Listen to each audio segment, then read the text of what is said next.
All right. Good evening, everyone. Nice to see everyone here on a wonderful evening.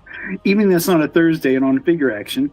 And this is not a figure reaction. This is just me tonight talking about what I have a passion for. That's independent toys and independent toy companies.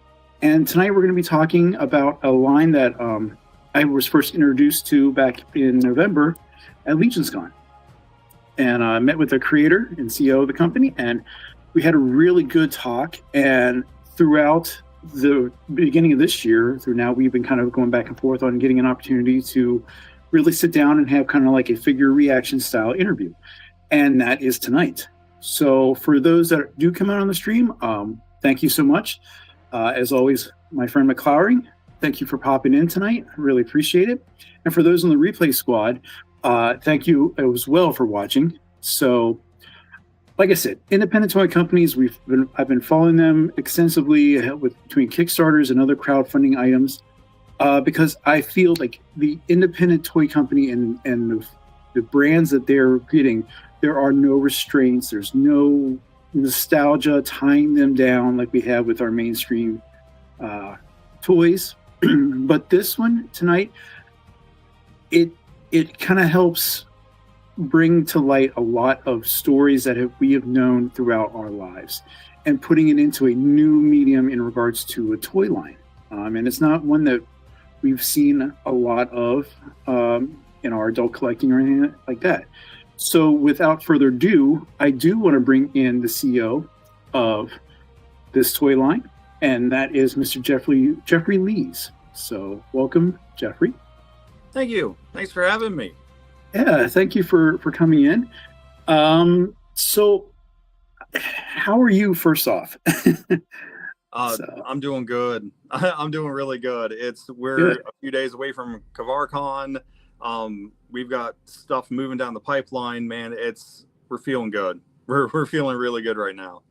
That's amazing to hear. And thank you for taking the time tonight to come on here and talking about this toy line here, and really getting to know you a lot more. Because, like I said, we had a conversation at LegionsCon, but like everything else at LegionsCon, it is just constant motion and stuff. And sometimes we hear some conversations, and then it kind of gets pulled to the side with something else, especially there. But I definitely wanted to sit down and talk with you more because I'm so interested about the toy line and how this toy line is going to be created and how the lore and the story helps created the figures.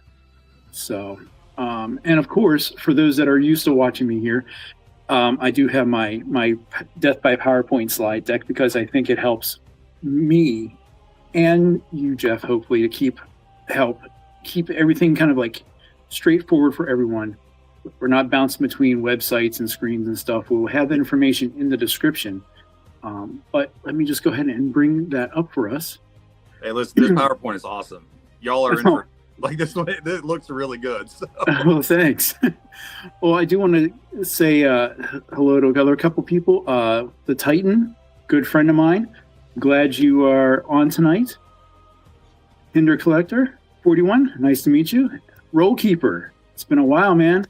It's good to see you on here as well.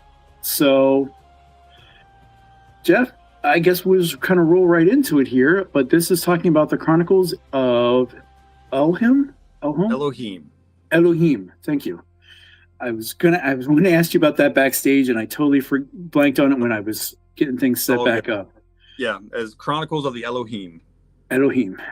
All right. Well, then why don't we talk about you first? So why don't we kind of go through, I guess, your pedigree in not only your life itself, but how your history within toy lines kind of led you to this calling to create your own. So sure. I mean, the quick version of before I got into toys, I went to Columbus College of Art and Design. It's a big private art institute here in Columbus, Ohio. Graduated from there. I worked in the toy industry for a short amount of time. The grind in the toy industry, or the game industry, sorry. The grind in the game industry is just awful. Or at least for me, it was terrible. And so I got out of that, and I became a minister. I did youth ministry, young adult ministry for the better part of like 12 years, and then came back to art, which is the introduction of how I got into Mezco. That was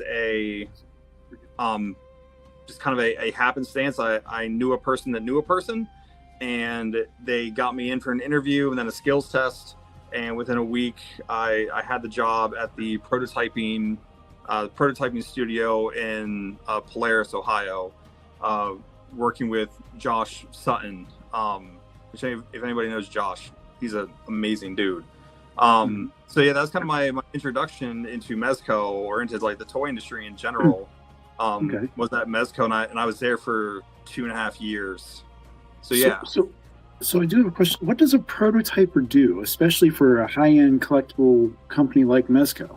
So the department that I was in, we would get the STL files from essentially Mez, the guy who owns the company. Like, we would get the STL files from his sculptors or from him.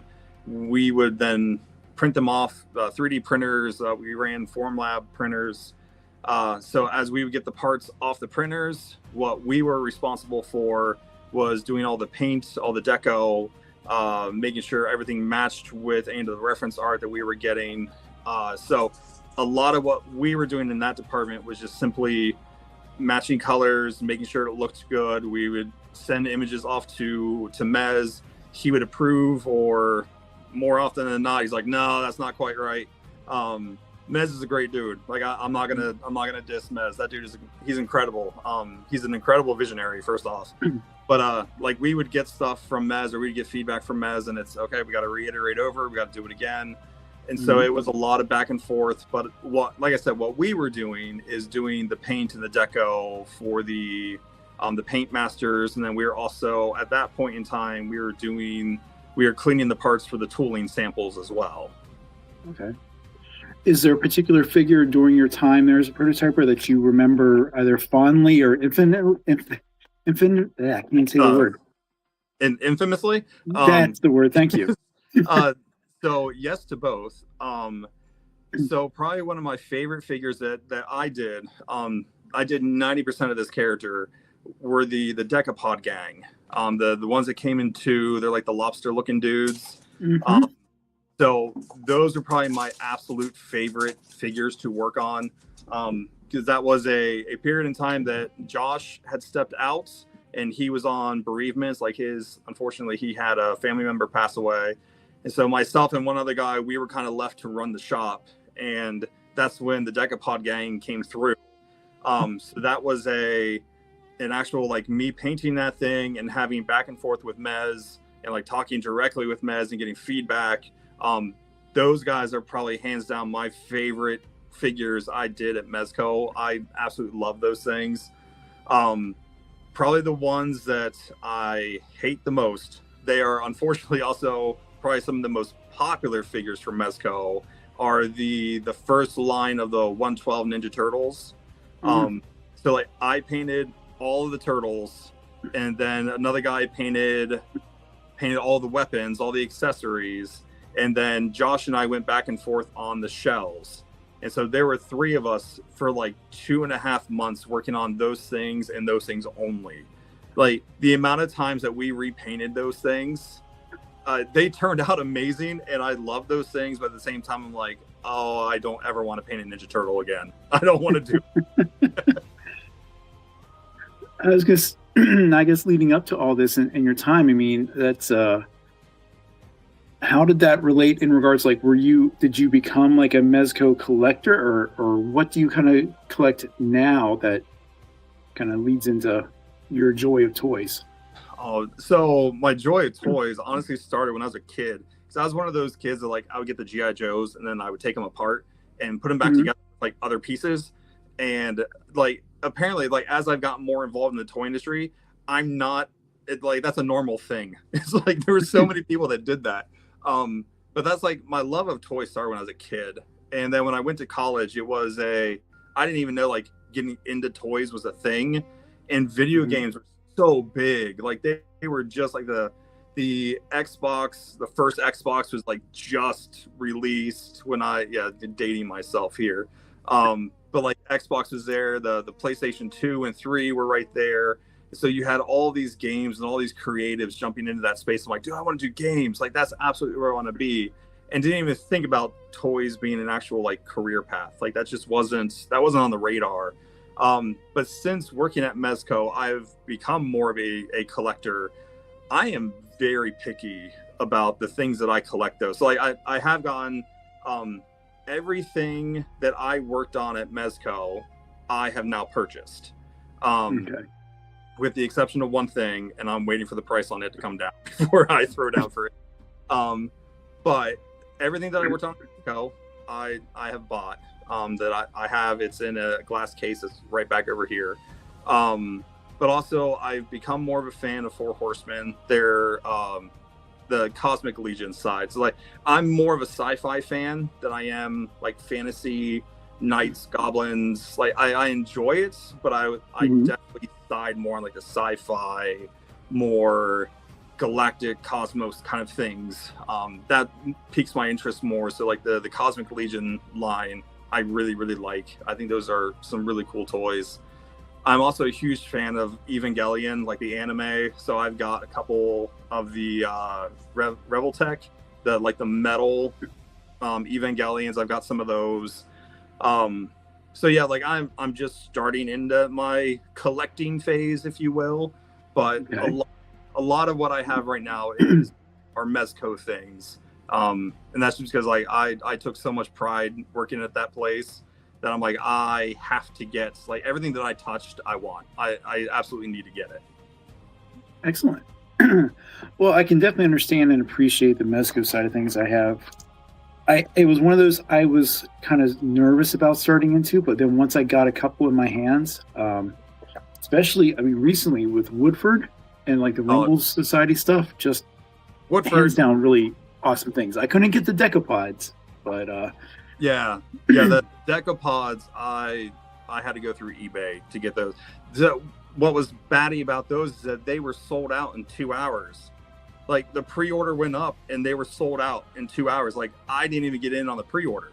I'm like, I painted these things. Like yeah. Well, that's something I always find funny is like when we have on our podcast here on Figure Action, anytime there's something Mezco comes up, I always start the timer at 1 o'clock because I always am so curious to see how the metrics turn out and how fast something is going to go or how long it sits. Yeah. So we got who's tomorrow that's coming out? I saw it post. I can't remember the dude's name. He's got a really cool stop motion animation with him though. Like legit one of the better ones I've seen from them. Yeah. Oh, it's gonna kill me. I gotta look it up while we're talking here. So I'm gonna bring you back down and we can look at this one up here again. So actually, you know what? I'll look at it later because then I'll get distracted. So a lot of these things you were just talking about, you know, like we're saying, the paint process, getting things set up with that. I think also the fact that you were just saying like you were networking out with other creators, other companies, that really helps fortify that real world experience versus what you just get inside a classroom. Yeah. So I think that's something where you have to mix the two to be not to be successful, but to be as open, I guess, as possible. And if I'm wrong, please correct me on that. I just base it off how I've done life. Yeah, I think you're absolutely 100% correct on that. I think where my fault was going through college is that I was so specific about what I wanted. Like I wanted to do concept art and character design for video games. Like I was so focused on that it's like I missed out on relationships with other people that are now doing like huge things. Like, so the Mandalorian, like this is one of the big ones. This is like my like one step away from somebody famous. So the Mandalorian, the guy that did most of the character designs is a guy named Brian Mattias. That was my roommate my freshman year of college. Really? Yes. Like Brian was my roommate. And I'm like, I see where he's gone now. I'm like, oh, I should have kept up with that relationship. I really should have done that. But it's like he and I went two different directions. And so for me, I was so hyper focused that I missed out on like the relationships with people. I missed out on, just being able to network successfully. It became this hyper focus of, I have to do this. I have to do this. This is my world. This is what I have to do. And like, there are so many people that I went to college with, like I said, are doing amazing things. And I'm like, man, had I kept up with that, we may be in a completely different, I may be in a completely different arena right now. Or it turns out exactly the same. I just have some slightly different experiences now. Absolutely. And who knows what the future is going to bring whenever this toy line comes to light. Right. And you get shown everywhere. Hitting the thing here, Titans always comes back. I always took my toys apart, but getting them back together was always something. That was me too. Yes. Yes. The G.I. Joes with the screw in the back, you lost that screw, forget it. Yep. Or like you just keep pulling those O-rings and you gotta rob one to take to the other. Yep. So, and we have a super chat in here from my co-host from the Figure Action Podcast, True Stry Screamer. He was also, I think, with us there at LegionsCon. He loves the Peter Chung aesthetic of these figures. So, thank you, Dave. Thank you. I'm not familiar with Peter Chung, but I'm going to look that dude up. Because I'm very curious about who Peter Chung is. Yeah. Now, you also said, going through, as you were going through life and stuff, you also went into ministry, especially like you said before, youth ministry and such. Can you talk a little bit about this? Yeah. So my time in ministry, that was coming out of the game industry. I'm like, all right, so apparently I'm not supposed to be in video games. I can't mentally take it. It's breaking me down. I'm not cut out for this. So I'm like, what else is a passion in my life? Like, what else can I do? And growing up, like into high school, like I was actually an atheist. I didn't believe in God. I didn't really think it was necessary. I thought it was a waste of time. And then it was in college that I got connected with some guys that really showed me a different perspective on this whole religion thing. And so from there, like I said, it was like getting into the game industry. It did not work out. So I'm like, okay, let's try ministry. Let's get into that. And so I was a volunteer youth minister for 5 or 6 years, and then got my first official like full-time gig in a kind of a small rural church out in the middle of nowhere. When I started, we had 5 consistent high schoolers, and I'm like, you know what? I'll take it. Like I just want to be here. This is what I want to do. I want to learn as much as I can, and I want to share the gospel. I want to share Jesus, and this is just what I want to do. Mm-hmm. The further down the rabbit hole I went, and trying to understand what I'm teaching and to teach, and just to teach more. I didn't want to be teaching the same exact things that everybody's hearing on Sunday mornings. And so I remember where everything changed. I had one of the high school students come in, and she just sat down in my office, and she's like, can we have like a lesson series on angels and demons? And so like at that point in time, I'm like, no, we could try this, but there's not a whole lot of information there. Like there's bits and pieces of it within Catholic tradition. There's some stuff within Eastern Orthodoxy. There's some stuff. I'm like, no, like give me a week and I'll put together a lesson and we'll see what we can do. It was at that point I started down this rabbit hole that was going to completely and radically change my perspective on all things supernatural, unseen realm, all of that. And that was the moment I'm like, I have to start teaching differently. Like I have to, now that I know this, I have to share this. I have to talk about this. And that's upset some of the folks that were above me. So like the senior minister, like some of the elders, like, we don't want you teaching about this. We really don't want you talking about this. And it was kind of like, well, why? Like, this is the stuff that the kids are asking for. And we don't talk about it on Sunday morning. So where's the disconnect here? And so I just kind of said, I'm not going to listen to you. And I'm going to keep teaching, in my own naivety, thinking, oh, I'll be okay. Well, making people, your superiors, upset with you is never a good thing to do in any form of business. And so it was, a year and a half after I started kind of teaching this stuff that they had asked me to leave. They said, no, it's time for you to go. So my wife and I went back to the church that I started in, and then I taught there for another 8-9 years, doing volunteer youth ministry again. But yeah, like that was kind of my experience within ministry, was this idea of I'm starting to see all these things. Like I had an understanding of like what I grew up with and what I rejected, but now I'm seeing this whole different side to this that we were never taught. And then I started obsessing over this content of, what is there, what's here, how can I teach this, how can I share this, because this is so important for the believer to see and to understand. Like it's not that what they're preaching on Sunday morning is wrong, but it's surface level, and it's I'll never fault the person behind the pulpit. Like they're doing what they need to do, and I will support that 100%. But it's the things that happen away from the pulpits, the conversations that happen away from there.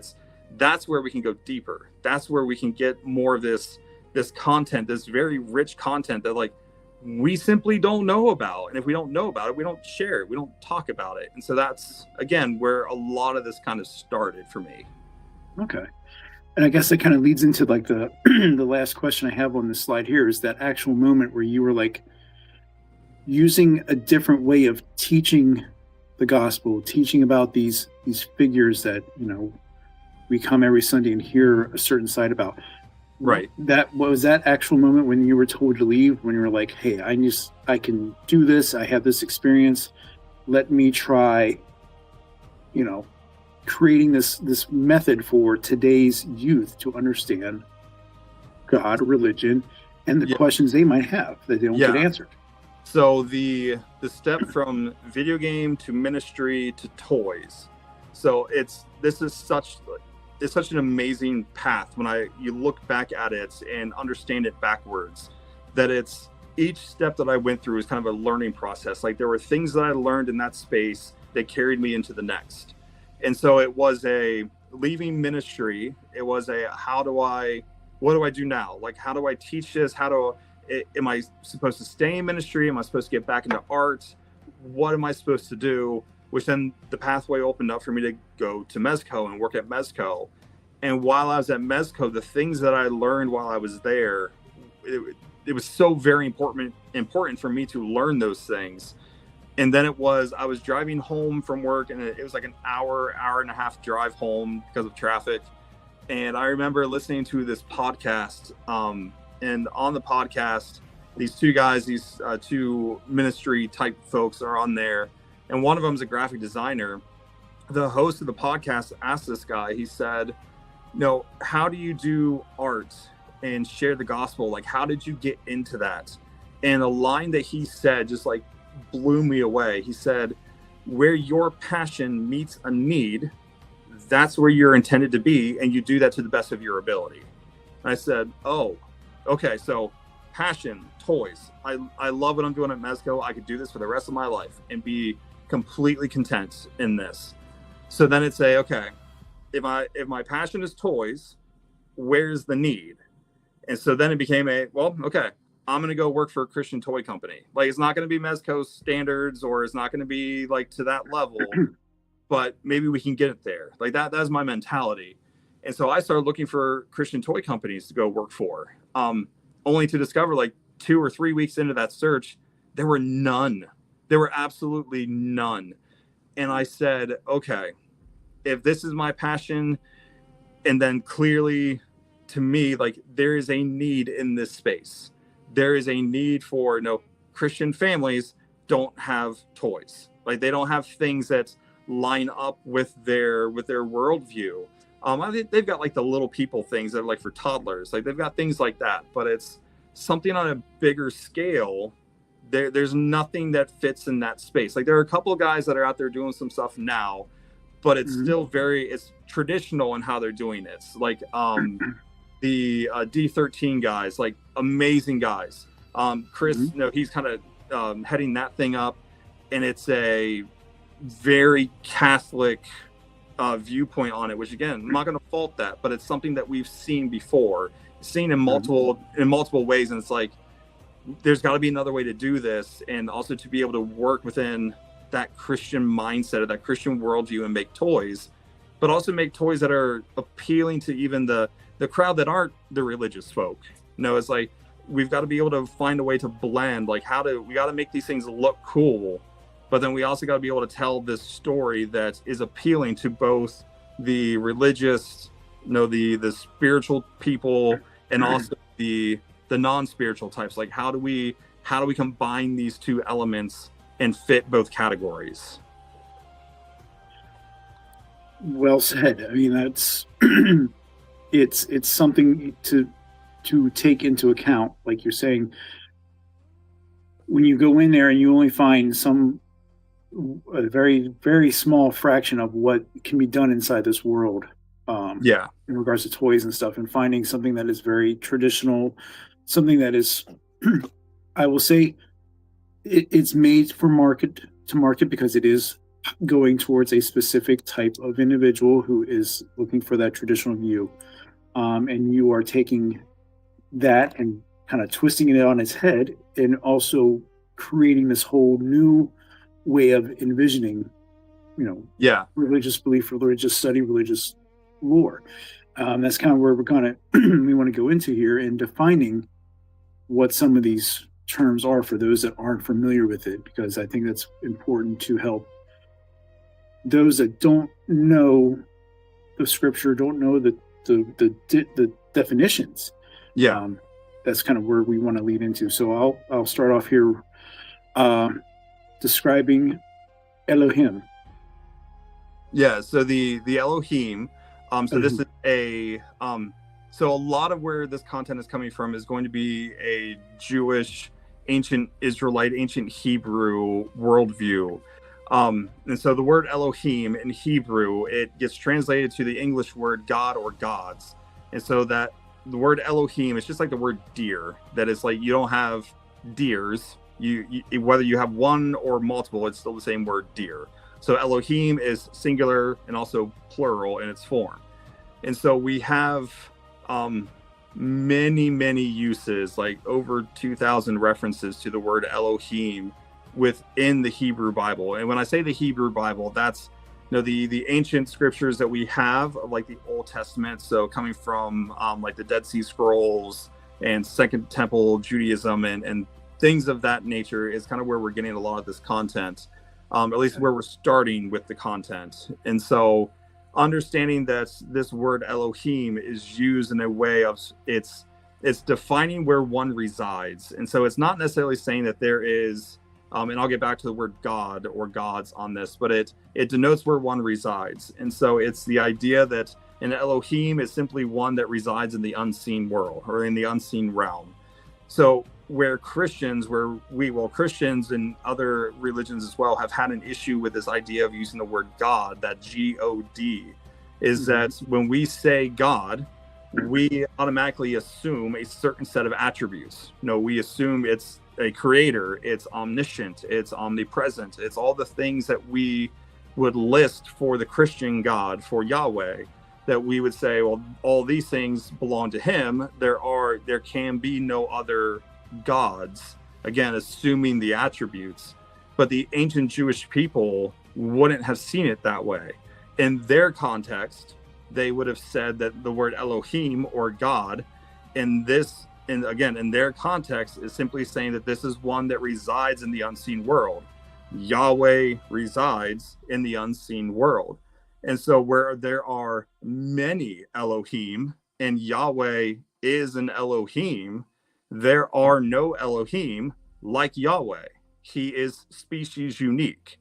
And so it's the exact same thing as of how we would look at Jesus. Jesus is man, but there is no man like Jesus. He is unique in all of his attributes and in all that he is unique. We would put these two in the same category of Yahweh is Elohim, but there are no Elohim like Yahweh, just as Jesus is human, but no human is like Jesus. Does that make sense? Yes, yes, and that's kind of where I was going to lead into this other part here, where I was watching one of your other interviews, and you brought up the I might have mistyped that, but Divine Council worldview. Yes, yes. So the Divine Council worldview is, it got spun up by a biblical scholar. His name is Dr. Michael Heiser. Unfortunately, Heiser has passed away, but he made a huge impact in my life. Again, I'm here doing this because of the material that he was delivering, and all the research that he was doing. So the Divine Council worldview is the idea that there are multiple Elohim in the space. There are more gods. And we have these instances in the Old Testament, in the Dead Sea Scrolls and the Hebrew Bible, of these moments where we have a divine council meeting, where it is the sons of God, the B'ni Elohim, the sons of God are meeting. And so they are all gathered together. And Psalm 82 is one of the biggest ones, where it actually says that even in English, that God takes his place in the divine council, in amongst the gods is where he is. Like, and I'm paraphrasing that scripture some, but it's God is in the midst of the gods. And so that's one instance that we have this divine council that's even mentioned, divine council. Then we have other moments where, like, King Ahab, he has this moment where he thinks he's going to take over. He's going to take the army, and he's going to invade. And he talks to his prophets, and he's like, hey, tell me we're going to win or if we're going to lose. And all of his prophets are like, yeah, we're going to win. We're going to do great. Like, they've all talked to their spirits and their gods. And then he says, no, do we have a prophet of Yahweh here? And they're like, yeah, we do, but we hate this guy. He never says anything nice to us. And so when I talk to him, we have another moment of, like, a divine council scene where he then shares, like, I saw into the heavens, and there was a meeting of the Elohim, the B'ni Elohim, and they were talking with Yahweh, and Yahweh saying, hey, it's time for King Ahab to go to judgment. It's time for him to die. How are we going to do it? And so we have this scene where all these Elohim are talking and throwing ideas out there about what they're going to do to remove King Ahab. And so again, it's this, we have multiple, like, even at the beginning of the book of Job, we have a divine council scene of all these Elohim gathered together in a divine council court. And so, like, looking at the original language, looking at the Hebrew language, this goes so much deeper than what we get in English. English isn't wrong. It's just, this is painting a fuller picture when we are able to see it in the Hebrew. So yeah, that's kind of, again, the divine council worldview is like, it's in scripture, it's in the Bible, it's there pretty often, especially in the Old Testament. And this isn't something we talk about on Sunday mornings. It's not something that we really, nobody really knows or talks about this. So because I and maybe that's because of how, again, we've always been brought up, where, like, if you are a Christian, these are your view, these are your guiding, your guiding and your guardians on how you should live a Christian life. Right. Whereas, again, you're seeing there's the council here, and we kind of have other examples here that you have spoken about, like the Egyptians, Greek and Roman, Norse gods. These are all individuals that are sitting there. They're representation of their followers, right? And they have these that they with different varying beliefs, and that can still sit together and have conversations, decisions on how to guide their flock, so to speak. Right. And so to see, and this is a question I get often, is like, well, how is this not polytheism? Like, as a Christian or even as a Jew, you can't have polytheism. Like, that's not part of your religion. And it's like, and I would agree. And I'm like, this isn't polytheism, because understand, I would still say that I worship one singular God. There is the God Most High, that is Yahweh. He is the one that I worship. All these other gods are less than. If they are less than, they are not deserving of worship. And so that's where I'm like, it's not polytheism. like I don't believe in a god and other gods that are equal to Yahweh. I simply believe that there are other things that are posing as divine agents that are imposing authority that they don't actually have, imposing as things that are deserving of worship. That's how I would, kind of go back and forth on that. Okay. And I think that's one of the ways, at least for me, looking at these figures, and also as a toy collector and also as a Christian, like, how do you bring in differing viewpoints with a toy line? Because again, when we talk about these first 5 figures that you have, and I'm saying the first 5 because you are obviously looking ahead in further waves and expanding on that. Yeah. This is not just pardon the quotes, this is not as a Christian toy line. This is a toy line talking about religion. And these first 5, obviously the closest to you, the one you have the most awareness of, is the Judeo-Christian religion and beliefs. Yes. Yeah. So it's not saying like this is all that we're going to do. This is the stepping point into a larger understanding of our religions, our worlds, our guiding principles. Right. And so kind of where I would start with that conversation is, again, like, I'm coming from the standpoint of biblical literacy, like being able to read the Bible and understand it in its context. I'm not putting a 21st century context on the Bible and saying, this is what I think it means.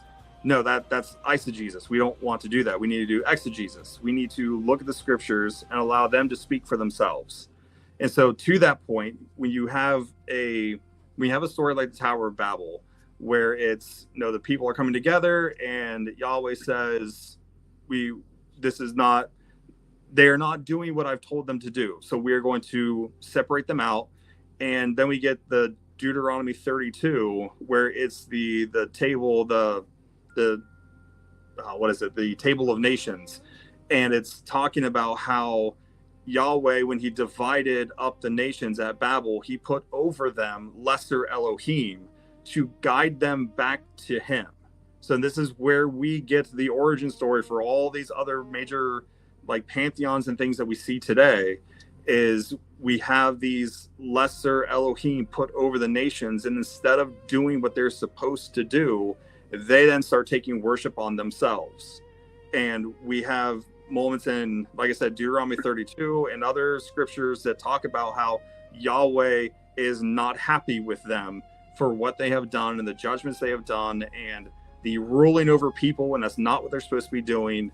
And so we have, again, multiple accounts of this, that this is where the gods come from. This is where all these other deities come from, is this mentality of, well, we can now be gods over these people and take worship on ourselves. Mm-hmm. And so that's where, again, these other pantheons play, like Egyptian and so on and so forth, of these are Elohim. They have a part to play in this whole divine story, but more often than not, they are, they're gods that are being judged by Yahweh, and that they've not done what they're supposed to do. And so now they're in the crosshairs. Okay.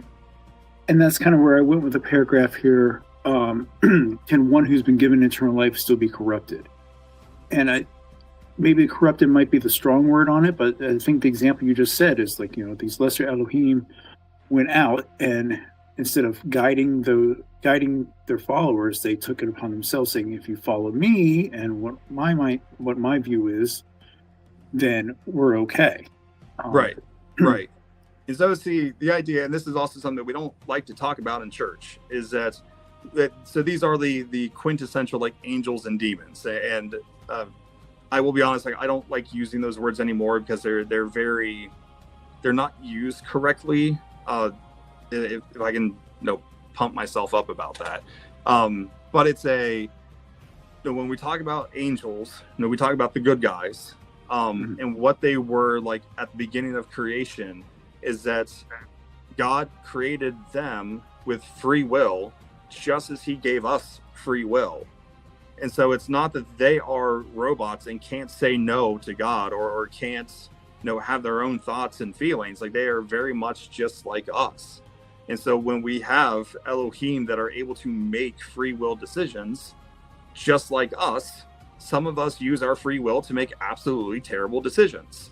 Some of us take our free will and do awesome, incredible things with it. Same thing for the Elohim. Same thing for the supernatural agents.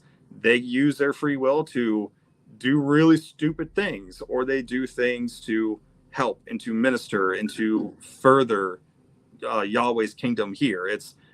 They are no different from us. It's just a matter of where they reside. They don't reside in the corporeal, in the physical. They reside in the unseen. Well, that's kind of where I want to go into this too. Is like you're definitely threading the needle, and I use that very pointedly in that how you are putting together your viewpoint on this into the toy line themselves. So can you kind of give us I don't want to say 10,000 foot, a 500-foot view of the story of the Chronicles here and this wave one of figures? So you have two books on your website, which again, everyone who's watching will have that link in the description for you to actually go read the context of the first two books and chapters in here. And on that note, if you go to the website and you sign up for the newsletter tonight, we will have a newsletter first thing tomorrow. So the guy here on the left, this is Enoch. We are actually opening the newsletter with his lore, like a backstory on Enoch. So we're going to start building some of this lore out a little bit more and sharing this story that we're talking about. And so for wave one, we have 5 characters slated for that. We have Yeshua, Mikha'el, Enoch or Metatron, and then Azra'el and Samael. And the story that we are telling in this space is one that is very familiar to Christians, but at the same time, it's told from a very different point of view. And that's, we are sharing the moment that Yeshua dies on the cross, which Yeshua is Jesus, by the way, just connecting that dot for people. So Yeshua dies on the cross, like that's our opening scene, is him dying. And so based on Jewish tradition and Jewish understanding or theology, when someone died, they didn't go to hell, they didn't go to heaven or anything like that. They didn't have that concept completely yet. What they had was Sheol. What they had is the realm of the dead, which is this Sheol, this kind of shady, cavernous, like everybody that's there, they're kind of like a shade of themselves. And so it is this place, it is the realm of the dead. If you die, this is where you go. And if you are righteous, if you are following Yahweh, there's one side of this place that you go to. But if you are not following Yahweh, there's another side that you go to. And there's this great chasm that separates the two sides. And so we are telling the story of like, okay, so when Yeshua dies, where does he go and what does he do? So again, based on Jewish theology, he would have gone to the realm of the dead. And so we pick up the story with him going to the realm of the dead. And what does he do while he's there? Because again, according to Christian beliefs, he came back 3 days later. So if he is in Sheol and he is there, what is he doing? So we have scriptures like in 1 Peter, but even into the book of Revelation, which is the last book in the Christian Bible, that talks about some of the things that he did while he was dead. And one of those is he went and ministered to the spirits that were in Sheol, that were in Hades, as it says in scripture. Same thing, Sheol and Hades, same thing. But then we also have in Revelation where it talks about that Yeshua is now the one that holds the keys to death and Hades. And so we have this moment where he goes to Sheol with this mission that he's going to minister to the spirits that are there. He's going to reveal to them who he is, but then he's also going to go and have a conversation with Azra'el, who is one of the key holders, and also Samael, who is the second key holder. Which, again, understanding Jewish tradition and theology, Samael is the one who typically gets branded as the one who is in the garden with Adam and Eve. He is the one that in Hebrew mythology or theology, whichever one you want to say, he is the one that is called Nakash. So in Hebrew, that Nakash has a double meaning to it. It's either serpent, the serpent, or the shining one. So it's, again, the author of Genesis is doing this iconography, like trying to get us to think about what this thing is. But again, in Jewish tradition, Samael is typically the one that gets branded as the one that was in the garden with Adam and Eve that got them to fall, they got them to rebel. And so Yeshua is now in this place where Samael is, and Yeshua is not a huge fan of Samael. So he is going to have a confrontation with him. He's going to have more of a conversation with Azra'el, because as you guys will see through like the lore drops through the newsletter, Azra'el is as much a prisoner of Sheol as he is anyone else that's there, and he is given the task, like his task that he is charged with is not something that he really enjoys or wants to do, but he is going to serve his God, and he is going to do this thing that he's been asked to do. And so like Azra'el is this very, I would say he's more depressed. He's sad. He wants the sun on his skin again. So yeah, that dude right in the middle. Yes. Like he wants to be out of Sheol. He doesn't want to be there anymore, but because he is loyal, that is where he will remain until he is told to go somewhere else.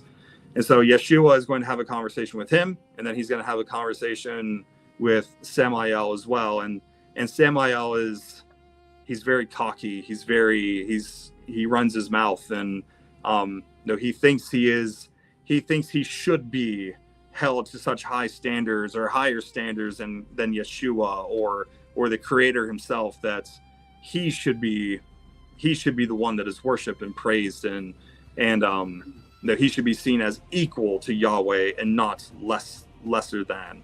So yeah, we've got a lot lined up for the story. Like we have so much for this story. Yeah, sorry, I should have moved this earlier. I was so entranced with just listening about everything. So I mean, I guess with Samael, again, we see here just his portrait and stuff, but like there's such a dramatic change, and I'm assuming that's where you're saying, his cockiness, his feeling like I should be, praised as high as and for his sake, as high as he can imagine. Yes. And does that kind of go into how the body itself is sculpted and shaped to kind of match that character's intention, belief, feeling? Yeah. So what we have with his lore, which I don't want to give too much away about his lore, because we had a really fun time writing his snippet. But we have in scripture, it talks about how the devil masquerades as an angel of light. And so all these characters they have an element of beauty to them. And so Samael was one that was always, his beauty was his pride. And so he was always beautiful, and he always had like based on our story, not based on scripture, the Shadim or the little spirits they're always kind of with him, and they're always singing, and they're always praising about how beautiful he is. Like, so he's always got this entourage with him. And so when he finally falls, like his beauty is just stripped from him. And so like going into Sheol, like you're not going to stay pretty in Sheol. Like it is just a place of gloom. It's not a fun place to be. And so his beauty is just stripped. And so now he moves into now I'm a victim of Yahweh. Now look at me. I've been cast down, and this isn't fair. Like all I wanted to be was, I just wanted to have authority, and he plays this victim card. But ultimately, like, he is the one that rebelled. He's the one that made the decision to go against God, go against Yahweh. And so that's why he's in the state that he is. He's, deteriorating. He's corrupted. He's, beat up and dirty. Whereas like all the other guys, they're clean. They're relatively shiny. And him and Azra'el are like, they got like the bags under their eyes, and they're like, for Samael, he's nicked up and he's banged up. Like he's been busy while he's been in Sheol. He's had some conflicts while he's there, but ultimately he has authority in that place at that time. And so whether he was given that authority or whether he took that authority, that's kind of how he's gotten to the state that he's in. Okay. Well, let's just continue on here talking about these guys. And first off, you said that we're going to get this drop tomorrow. Yeah. About your first drop, not your first drop, excuse me. Your next drop's tomorrow. But talking about each of these characters, we have Enoch here as well. So Yeah, so Enoch is one of the first accounts that we have in the book of Genesis is this guy Enoch who does not have a death account. And so we have all of his ancestors before him. Like we have this genealogical line that we follow that like so and so had this person and then they died, and then they had this person and then they died. And so we have this line of children and then a death date or an age of when they died. Enoch is the first one that we have that it says that the Lord came and took him. Like he does not have a death record. And so there's one other character in scripture that also has that is also someone who doesn't die, that they are taken to heaven, and that's Elijah, which we'll have more on him later. So we have within like the book of Enoch or some other Second Temple material that Enoch, when he's taken up into the heavens, and he is then transformed or turned into the Metatron. The Metatron, we've taken some elements of Metatron, of what he is according to like Catholic tradition and Eastern Orthodoxy, and so we've kind of blended some of these ideas, and he has become this divine all-seer. And so he is the one that he sees everything. He's been given the task to watch the world, watch the unseen realm, and basically record everything that he sees. And so like that little orb on the front of his face, he has two more on the side of his head that in the story he releases those. So he sends his eyes out, and his eyes then report back where they give him information. So he's got that scroll that he's holding there, that with his finger, his stylus on his finger, he's writing down everything that he sees, and he's chronicling everything as he sees it. Okay. And I'm glad you mentioned the design choice for the alternate head with the helmet and the eye, because that's kind of where I was imagining it to be. I didn't remember, or I didn't see back when you had the prototypes before, the eyes on the side. So that's kind of, it's just really cool. I enjoy the whole aspect of this. Now, each of these guys are going to have their own specific style, their sculpt and stuff. What, in regards to like this, I would call it a sash, but the thing going across his chest, bandolier. What is that? So for Enoch or Metatron, his bandolier is it's holding. So on his back, he's going to have these little vials. They're actually really, if we were talking like a 1-to-1 scale, they're actually really big. But so these vials that he carries on his back, or like carries on the bandolier, part of the scroll design is that these canisters can be pulled out, and they're kind of like, I would say, like hard drives. And so as he's writing stuff down, it's saving it to these cylinders so that he can pull them out, and they can be taken away and put into the archives. And then he puts another one in and then continues to write, and it saves the information. He sends that off, grabs another one, puts it in. And so it's just kind of these. So for his bandolier, he holds a bunch of these cylinders, these hard drive like things on his back in those cylinders. Okay. Very cool. I mean, looking at his face and the sculpt that you have put into it, I mean,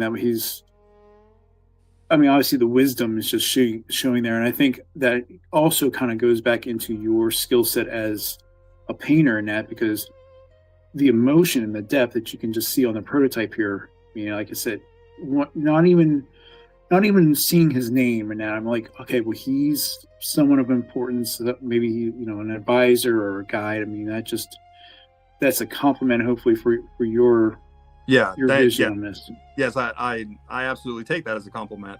The guy that sculpted Enoch's head is a dear friend of mine who also worked at Mezco. Like, he and I met at the prototyping department.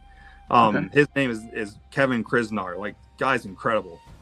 He's done a lot of sculpting for us. He's done, like, we would not be where we are without Kevin. Like, the dude is amazing.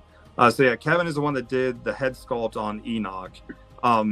For Horsemen, though, Four Horsemen did the body sculpts on these guys. Okay. Based off of your designs and. Yeah, so I did the concept art, and then gave to Four Horsemen orthographic views, like the front, side, back views, the whole breakdown of what they are, what the armor is, the skin tone or skin texture. Like I gave the breakdown of all of that for their sculptors, and then they sent the STL files back to us. We printed them, and then we paint everything in house. And then for all the little extra things that either the vision changed a little bit after Four Horsemen did their thing, and so we had to have some other props or accessories made along the way. Like Kevin has done most of the props. Head sculpts, he's had a hand in almost all of the head sculpts, either tweaking them in some way, or for Enoch doing it completely from scratch. So yeah, it's once we got it back from Four Horsemen, Kevin's our guy from there on out. All right. Well, then you did briefly talk about our conflicted character here in the line, but what else can you give us? Talk to us about with him, especially. I looked on your Instagram, and the Blade of Relief was one that was kind of tied to him. So, what can you expound on with? So for Azra'el, again, he's in this place that he doesn't really want to be in, but he's going to continue to serve because that is what he does. We have multiple accounts outside of like extra biblical material of who Azra'el is. He gets kind of branded either as like an angel of death or like something else that kind of sits in the unseen world that is like this lurking spirit kind of idea. So the thought of like what we wanted him to be is that we have again in scripture we have like the book of life, but we also have the book of the dead, or like just kind of like little snippets here and there of like different divine heavenly books. And so being in Sheol, one of the things that he is tasked with doing is he is recording the names of everyone, both human and Elohim, who has made the journey to Sheol. And so he has to interact with every single person that comes through the gates, and he's recording their names. He's listening to their stories. He's listening to the sob stories from the Elohim about they're now cast into Tartarus, like the lowest places in Sheol, like they're being held captive there. And so he's constantly bombarded from them of just like they're constantly nagging at him, or like the gnashing of teeth kind of mentality of just they're just mean to him. They're always antagonizing him. And so he's constantly bombarded with, I have to talk with the dead. I have to guard or oversee or be a sentinel in this place of watching, the watchers, if you will, from Dan for the book of Daniel. I have to watch these guys. I have to oversee these rebellious, traitorous spirits, and all they do is just belittle me all day long. All they do is they just talk, and so it's, again, he is bombarded day in and night constantly. He's interacting with the dead first off, and then he's got these badgering spirits that just won't leave him alone. So he is, when you look at his sculpt and you see like if we had like a close-up of his head, he's got like heavy bags under his eyes. Like the dude is just tired. He is just tired. So yeah, I can just imagine just hearing that. I mean, it's such, it would drain it. I can't even imagine just the draining and like just the misery. Yeah. Of the obligation to do your job and still be. It's just the worst day ever. It sounds like every day. Right. It's your own purgatory within an environment of the dead.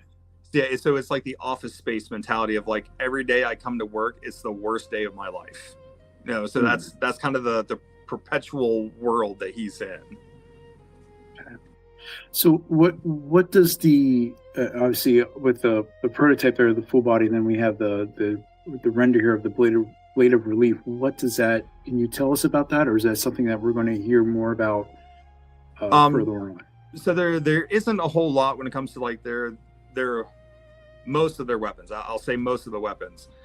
There are a few weapons that we have a very specific reason why we designed it the way that we did.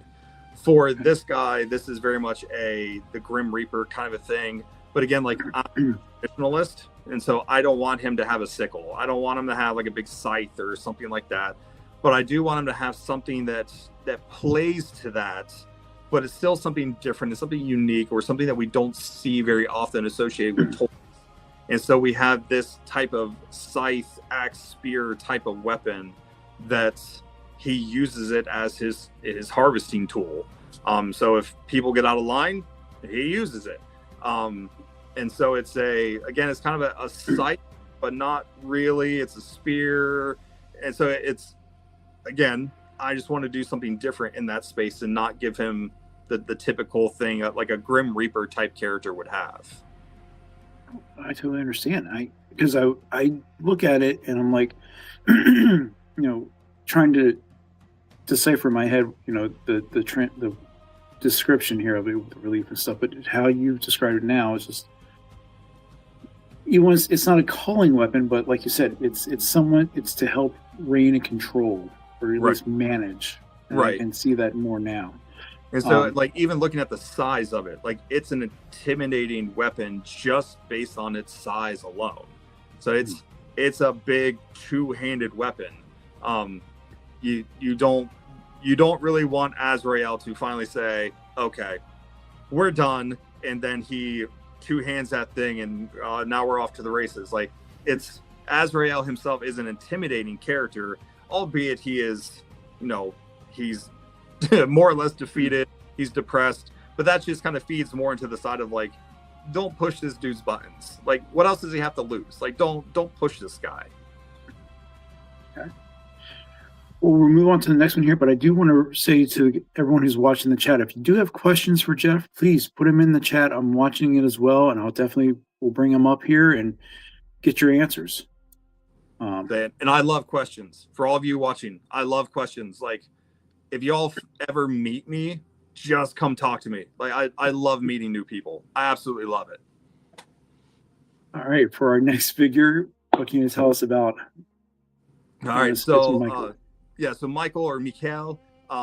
So this is the one we went a little more traditional. And this is what would be like within Catholic tradition or even like just basic Christian tradition. This would be like the Archangel Michael. So he is the one. He is the commander of the host. He leads his own little special forces units. Like, and that's some of the stuff that like we've embellished. We've kind of written more into his story. We're staying true to scripture. We never deviate from that, but we do kind of add content where it needs to be added for story's sake. And me saying that, I should throw out there for anybody that is a believer that is like, oh, dude, you should like write this story so we can teach this to our youth group. This is not teachable stuff. Don't take this into a Sunday school and be like, hey, we're going to teach this. Don't do that. Right. So Mikha'el here. So he is the commander of the host. He leads this group. So again, kind of more the traditional view that he's a little more Caucasian, a little more white. But he also has this really cool like thurible that he uses. So like within traditional church settings, you have the censers and the thuribles. So it's definitely kind of a throwback or tossing the ball to the Catholic side of things or the traditional side of, no, we still love you guys. We still want to keep some of these traditions because there are some really cool traditions out there. And so having Mikha'el with this thurible that he uses or he throws on his back that he always has with him, he's always got like incense or whatever kind of burning in that. He's very traditional. He's very loyal in who he is and who he serves. And as the story progresses with him, you see his diehard loyalty actually come into conflict with Yeshua. It's a very brief conflict, and Yeshua puts it down quickly. But he is so loyal that his own loyalty is ahead of him sometimes. And so he is the first one that he's going to draw a sword. He's going to go into the fight. He's going to go into the fray. and he's going to be the one that you want on your side. Like, he's blades out, we're going to go and we're going to ask questions later. That's, if he's told to go, he's going to go and he's going to get the job done. That's very much his mentality. His personality is warrior first, and I will be loyal to Yahweh even while I'm just taking people out. Very cool. So Yeshua, the Yes. Jesus character. So for him, he has, so this one sword that he has here, Mikha'el has a sword very much like it that we don't have pictured.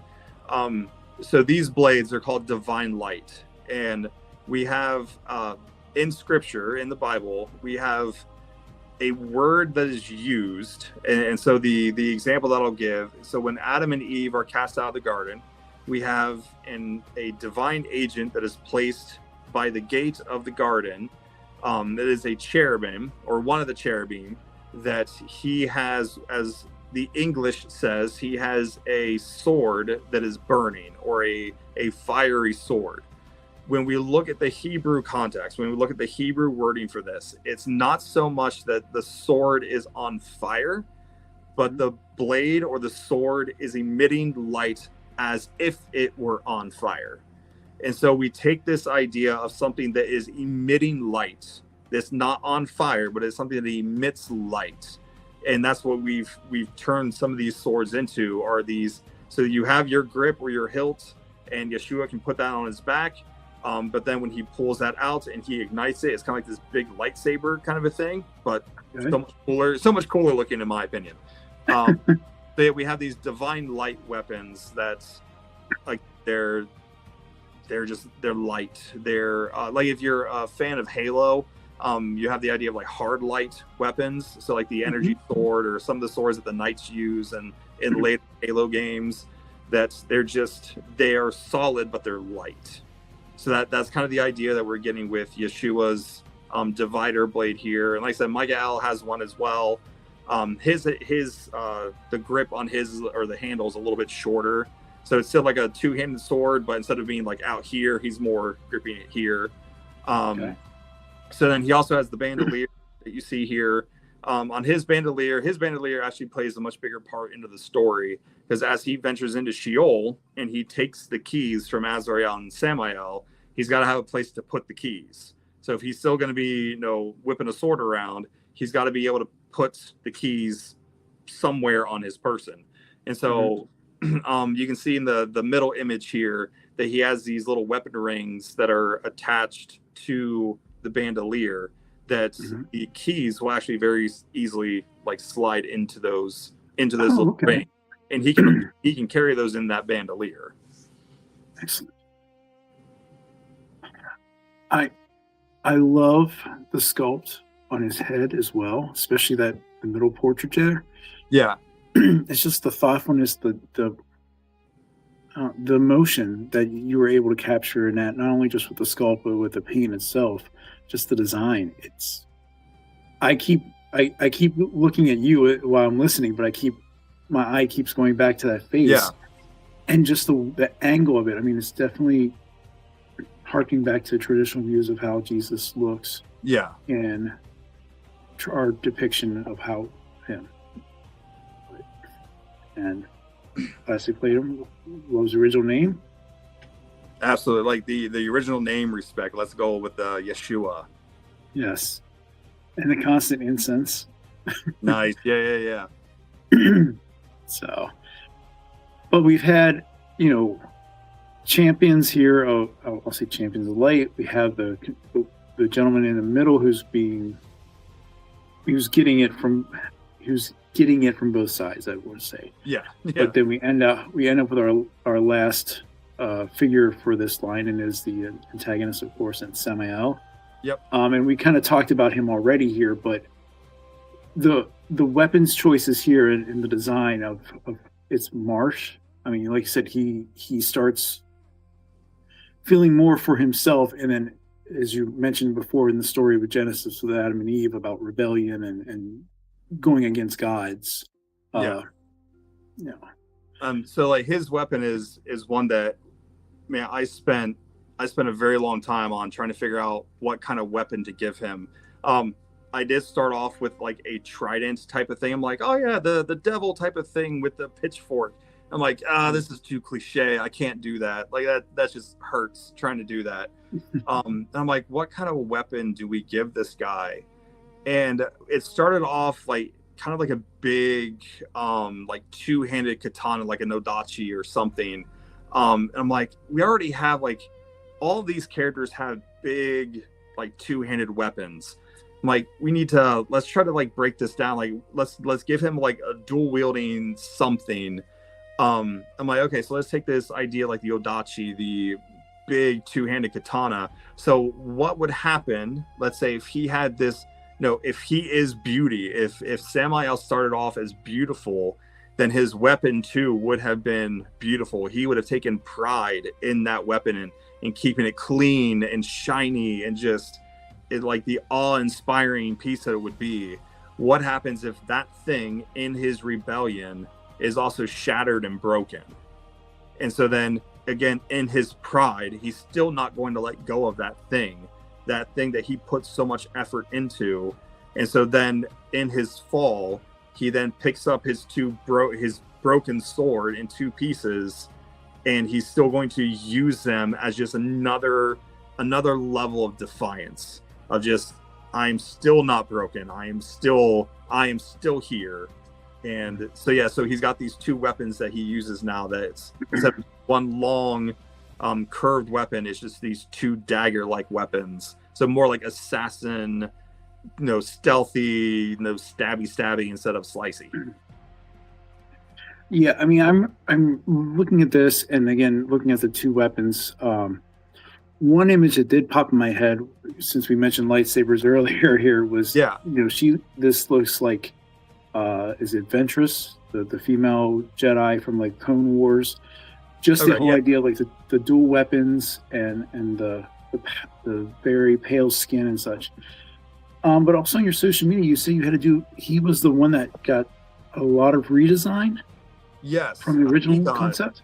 He got completely reworked from the original sculpt. Completely reworked. The original sculpt that we had for him, like his helmet, like he had a secondary head sculpt that was a helmet design that was kind of more serpentine. It came more to like a point and had like a big tail on the back of it. And like in his color scheme was completely different, because he was more like gray brown tones with some of the gold that's in there. And so like if you remember at LegionsCon, we had like the big 10-inch guys, but we also had like these little 4-inch dudes also. They were basically like the exact same characters, but just smaller and more playful looking. So for the smaller guys, for the 4-inch guys, we had Samael sculpted the same, but we did a different color scheme with him. The amount of feedback that we got for the alternate color scheme of him being red instead of green, it was like almost across the board. Like there was only like a handful of people that liked the original one more than the red, but vast majority of people that we met at the 3 shows that we did last year, vast majority of people were like, the red works so much better with him. So we went with the red color scheme then, but then like the head sculpt was one of those that, as I wrestled kind of with his overall design of like, okay, we're going back to the word Nakash, it's that serpent to shining one, but then understanding what Samael then becomes like later on. If we are telling the story from that later point of view, I don't think the serpentine helmet works anymore, because that's not who he is anymore. Like that's not the aesthetic that he would have at this point in the story, or the story that we're telling. That's not the aesthetic that he would have. And so like Kevin and I went back and forth on this a lot, because it's like, hey, if we go forward with this, he's going to need a complete redesign. Like his head's going to need to be resculpted, like completely resculpted. But at the same time, we've pivoted away from the 10-inch figures, and these guys are now like 7 to 7.5 inches, and a lot of that just cost effectiveness. So if everybody's still wanting the 10-inch guys, hold on, we've got something in line for that. So we're not just going to abandon 10-inch figures. But in order to make the business more sustainable, we had to bring these characters down to like a 7.5 inch scale, so they fit more comfortably within that 112 scale market. And that was like the big thing is like, we heard a lot like, dude, these characters are awesome, but they're not going to fit on my shelf. And like, to me, like I hear that and I listen to that, and it's like, okay, maybe we really ought to reconsider the size of which these guys are and reevaluate this, because especially at a place like LegionsCon, people want the 112. Collectors love the 112 space. And it's like, maybe it would be smart for us to rework these a little bit to fit within that space.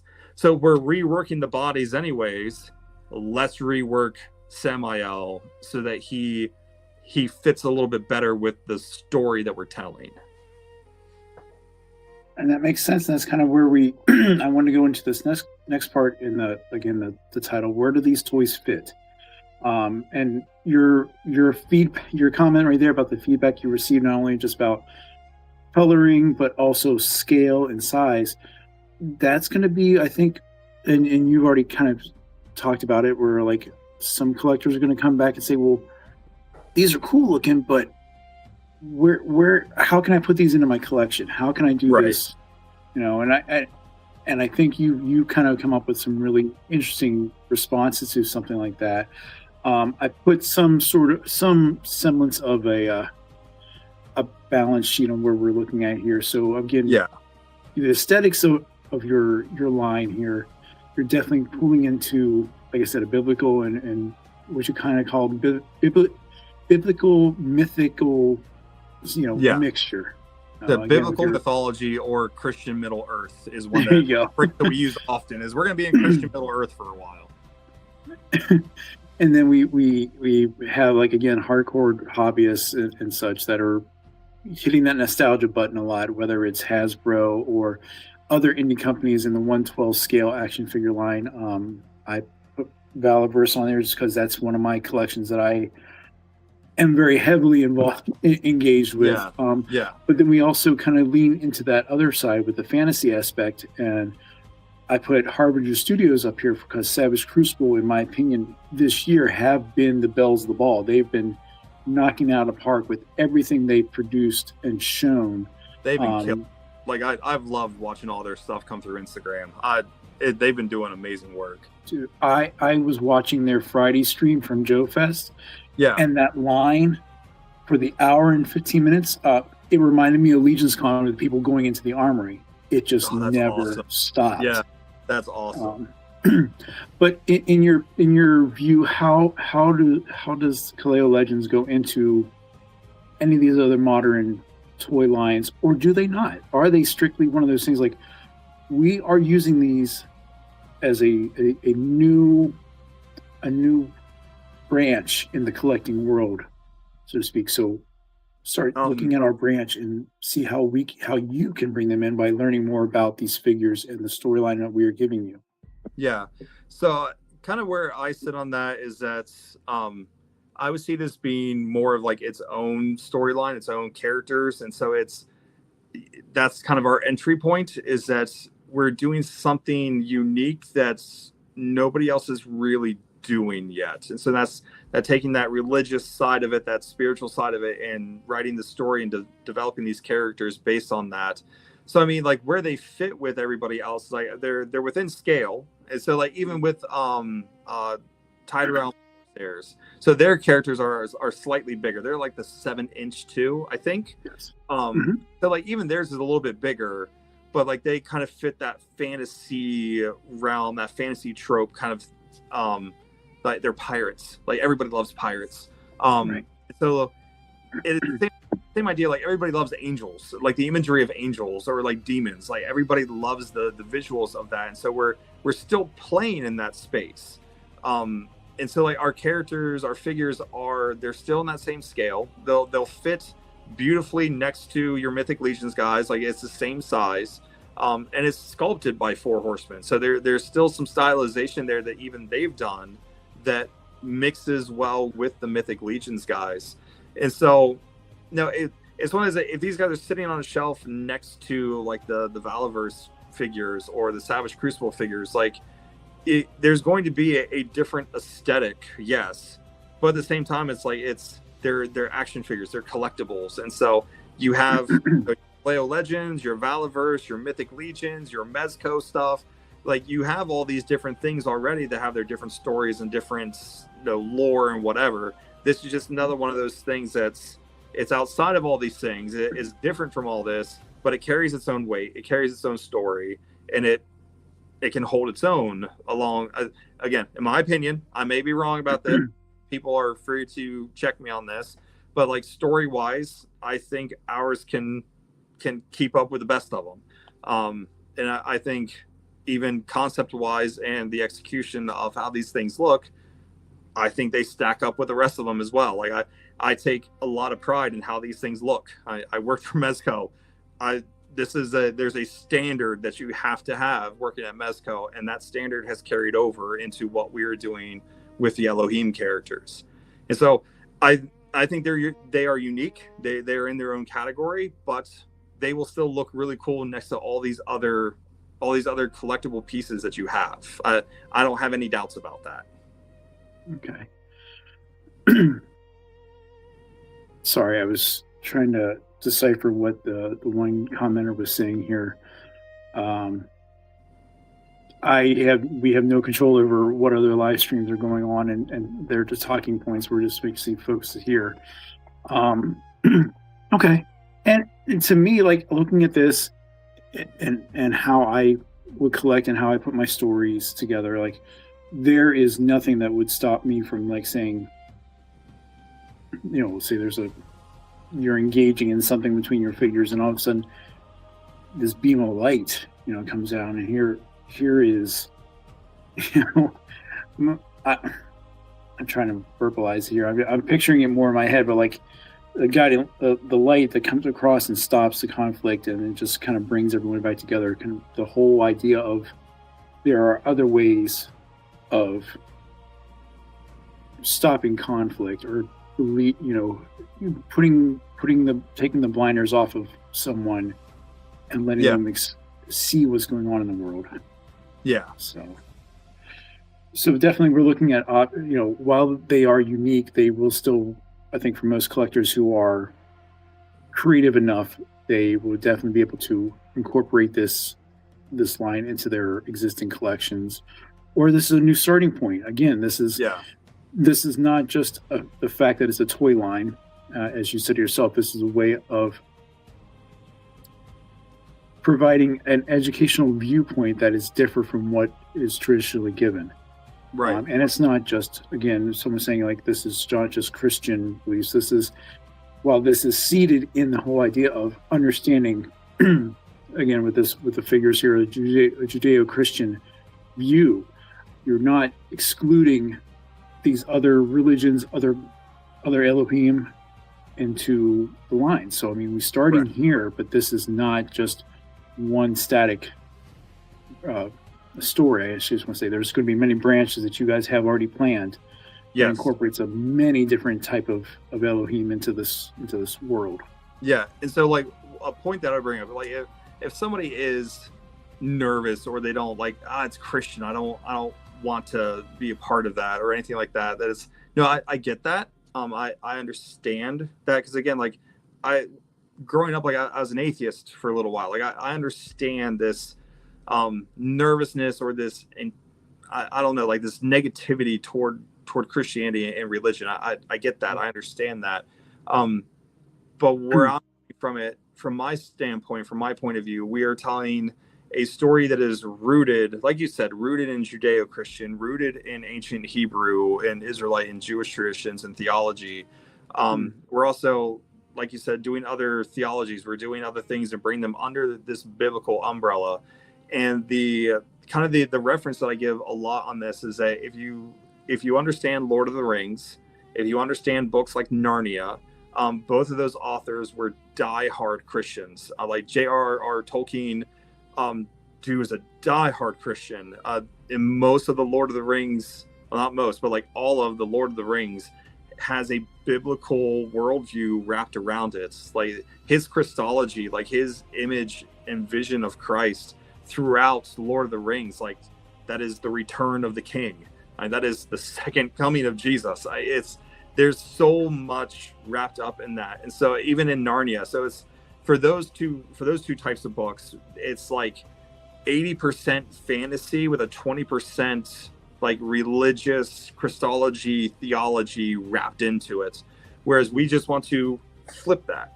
We want to have like that 80% theology and that 20% fantasy wrapped into it. And so we're not going to sit here and like bash you over the head with the Bible or like, you need to believe this or you're going to hell. Like, we're not doing any of that. We're simply saying that in our view, in our worldview, our story goes a lot deeper than what we even like to share.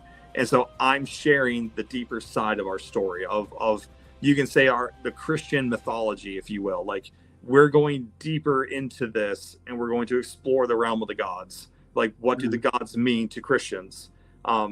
We shouldn't be scared of that. At least as a Christian, like, I shouldn't be scared to talk about things like this.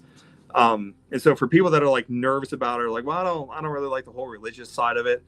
Like, to me, you're not going to open up Yeshua and be like, I should go to church today. No, you're going to open up this really cool character whose name is Yeshua, which is Hebrew, a very popular Hebrew name back in biblical times, who has this really cool light sword and fights bad guys. Like, that's the overall gist of it. And he looks cool while he's doing it. Again, personal opinion, I think he looks really sweet.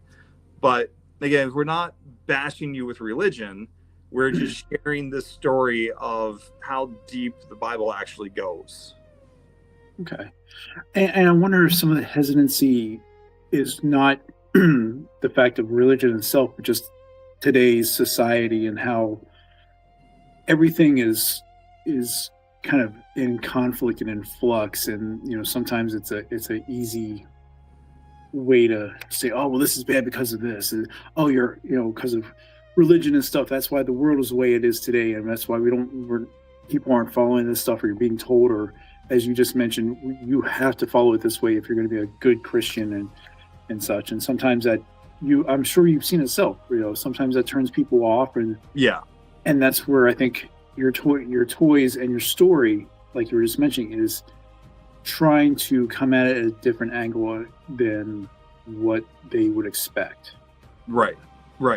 This is the same thing I was doing in youth ministry, that I'm not telling the same things that you're going to hear on a Sunday morning. I'm not teaching the same things. Like, I believe the same things, but this isn't what I'm teaching. This isn't what I find interesting, or quite frankly, like, someone who doesn't know the Bible, this is going to be interesting to them because this is not something that they've heard before. And so even people that are removed from church, understand that Christians talk about Jesus. They talk about God. They talk about they've got their talking points of what Christians typically talk about. Mm-hmm. And I'm saying, like, we have so much more. Like, I'm sorry that we have not shared all of this with you. I am so sorry. Can I please help you? Can I please share this story with you? Because it's so much deeper than what you realize. Well said.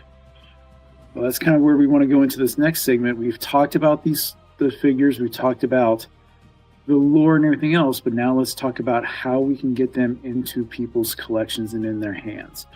Yes. And I want to point off right off the top, we spoke before at LegionsCon, you were looking at potentially starting a Kickstarter to help get these funded. But I can happily say that you have said that is no longer required at all. That is. Congratulations on that. Well, thank you.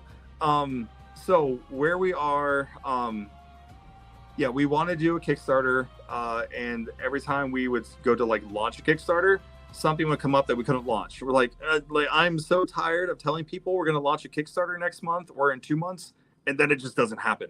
So I'm like, okay, I think we need to find another way to try to get these things funded, to try to get something going with this. And so what has happened is, again, me being who I am, that I will talk to anybody and everybody. We have come to a point that we have gotten enough funding. We don't have all the funding, but we have enough funding that we can go into production. we don't have enough funding to complete production. And so that's kind of where we are now, is that the number isn't nearly as big as what it originally was if we were going to go to Kickstarter. And so what we're looking at now is launching pre-orders starting in September and going through December. Kind of how we're looking at it is kind of like our own Kickstarter, but we just don't have all the fees with Kickstarter. Is that we know how much we need to get these things, to get production finished with these guys. And so with that, with launching pre-orders, we are able to kind of get people and talk with people and have them kind of invest into that to begin with. And so what we are doing is that we are doing a staggered payment option. Instead of I'm going to charge you immediately when you swipe your card, what we're doing is we are basically compiling and we are holding on to all the payments through December. And then provided we make the mark, we will run your payments in January. So there is some strategy behind that, some tax strategy too, because we didn't want to get blasted with $155,000 at the end of the year, then have to pay back taxes on that. It was going to completely kill our production run, just paying taxes at the end of the year like that. So, there is some tax strategy there, but at the same time, it's going to give us several months of being able to run advertisements, being able to run any kind of ads or whatever on Instagram, but also like we've got 5 other conferences lined up, like from September to December, that we're going to be all over the US with these things. We're going to be in Spokane in October, for crying out loud. So it's when pre-orders are open, we're going on tour is basically what it comes down to. So if you are interested in buying these things, or like being able to, put your name down for a pre-order, pre-orders will be up at LegionsCon. Pre-orders will be up, all through, like it'll be up on our website. We'll have multiple access points to get these things. If you guys are familiar with the podcast Haunted Cosmos, they're huge fans of what we're doing. And so like they're going to run ads for us as well. So yeah, we've got multiple things that are stacked up to just get awareness out there of what we're doing. So yeah, it's launching pre-orders instead of going through Kickstarter. It gives us a little more control over all of that. And again, we don't have the fees. We don't have all the stuff that Kickstarter is wanting from us. We basically get to control all of that as we go. And I think that's just a little more of a healthy model, at least for me. It keeps it all in my head so that I don't go insane trying to, juggle stuff with Kickstarter and getting stuff shipped and all that. Like if I can just control all that from the get-go, that's what I'm going to do. And like I was saying before, working with Quaid from Tide Realm Corsairs during that Kickstarter, that was I was mentally beaten down trying to keep track of all the analytics, and I can just remember conversations with Quaid numerous times, and he's just like, oh my gosh, some days you see that big jump and then that lull just eats away at you. So I mean, taking control of how your line's going to be done with this pre-order model is smart. And again, I think it's a good sanity balance compared to like other groups, because again, you're no matter if you've successfully got funding through other parties, it's still a substantial portion that you are going to be needing for this. I mean, just hearing how tooling costs and everything going up. Yeah. So and it's kind of a blessing in that we've got people that absolutely want to support it and they're willing to throw an extra chunk of money at it. That's fantastic, but we need people to come beside us. We need fans. We need people that are interested in the line, whether it's from the religious side or from the these are cool toys. We just want more new cool toys. We'll take both. Like we'll talk to both. I'll talk to both. I love all y'all. Like I just want to talk to everybody. But we still need help to get over, because again, we have enough to start production, but we don't have enough to complete it. And so we have that mound that we need to get over. And so and I talked to Quaid several times during his Kickstarter. Like he and I met at LegionsCon. Super cool dude. That dude is awesome.